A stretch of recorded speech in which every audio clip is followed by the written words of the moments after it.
സുഭാഷിതം. Israel മക്കൾക്കും ഇന്ന് ജീവിച്ചിരിക്കുന്ന നമുക്കും വേണ്ടി യഹോവ അരുളി ചെയ്ത വാഗ്ദത്തം ആവർത്തന പുസ്തകത്തിൽ നിന്ന് വായിക്കുന്നു. 4-ാം അധ്യായത്തിന്റെ 40-ാം വാക്യത്തിൽ, നിനക്കും നിന്റെ മക്കൾക്കും നന്നായിരിക്കേണ്ടതിനും നിന്റെ ദൈവമായ യഹോവ നിനക്ക് സദാകാലത്തേക്ക് നൽകുന്ന ദേശത്ത് നീ ദീർഘായുസ്സോടിരിക്കേണ്ടതിനും ഞാൻ ഇന്ന് നിന്നോട് കൽപ്പിക്കുന്ന അവൻ്റെ ചട്ടങ്ങളും കൽപ്പനകളും പ്രമാണിക്ക. തലമുറയായി ദൈവം എല്ലാവർക്കും വേണ്ടി നൽകിയിരിക്കുന്ന ഒരു വാഗ്ദത്തമാണിത്. എല്ലാ സമൂഹങ്ങൾക്കും ദേശത്തിനും രാജ്യത്തിനുമൊക്കെ അതിൻ്റേതായ നിയമങ്ങളുണ്ട് എന്ന് നമുക്കറിയാം.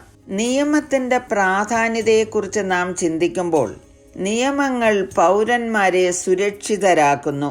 സമൂഹത്തിൽ ക്രമം നിലനിർത്തുവാൻ അവ സഹായിക്കുന്നു. വ്യക്തികളുടെ അവകാശങ്ങൾ സംരക്ഷിക്കുന്നു. നിയമങ്ങളില്ലാത്ത ജീവിതം താറുമാറായി പോകുന്നതായി നാം കാണുന്നു. തർക്കങ്ങളും അഭിപ്രായ വ്യത്യാസങ്ങളും പരിഹരിക്കുവാൻ നിയമങ്ങളല്ലാതെ മറ്റൊരു മാർഗമില്ല.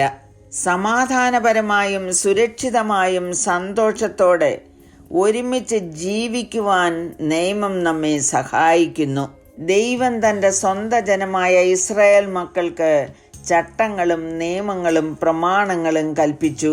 നാം വായിച്ച വാക്യത്തിൽ പറഞ്ഞിരിക്കുന്നു, നിനക്കും നിന്റെ മക്കൾക്ക് നന്നായിരിക്കേണ്ടതിനും നിനക്ക് സദാകാലത്തേക്ക് നൽകുന്ന ദേശത്ത് ദീർഘായുസ്സോടെ ഇരിക്കേണ്ടതിനും കൽപ്പനകളും ചട്ടങ്ങളും പ്രമാണിക്കണം.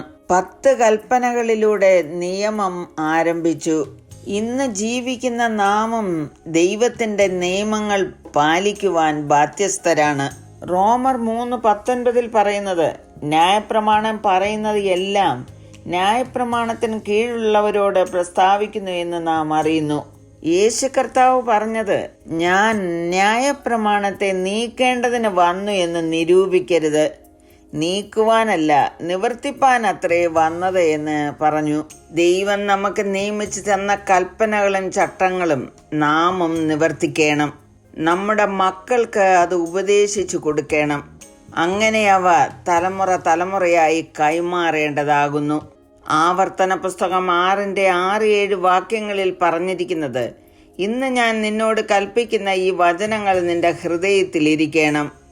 നീ അവയെ നിന്റെ മക്കൾക്ക് ഉപദേശിച്ചു കൊടുക്കുകയും നീ വീട്ടിലിരിക്കുമ്പോഴും വഴി നടക്കുമ്പോഴും കിടക്കുമ്പോഴും എഴുന്നേൽക്കുമ്പോഴും അവയെക്കുറിച്ച് സംസാരിക്കുകയും വേണം. And these words which I command you today shall be in your heart.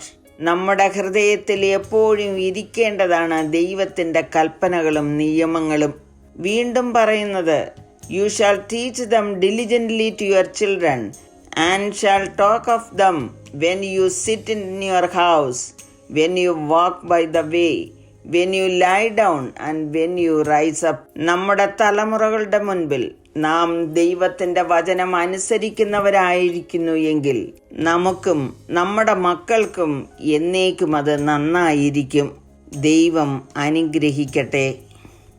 Yeshu N Priyan, ക്രിസ്തേശു N പ്രിയൻ, യേശുവെ പോൽ വേറെ പ്രിയനില്ലോയേ. യേശു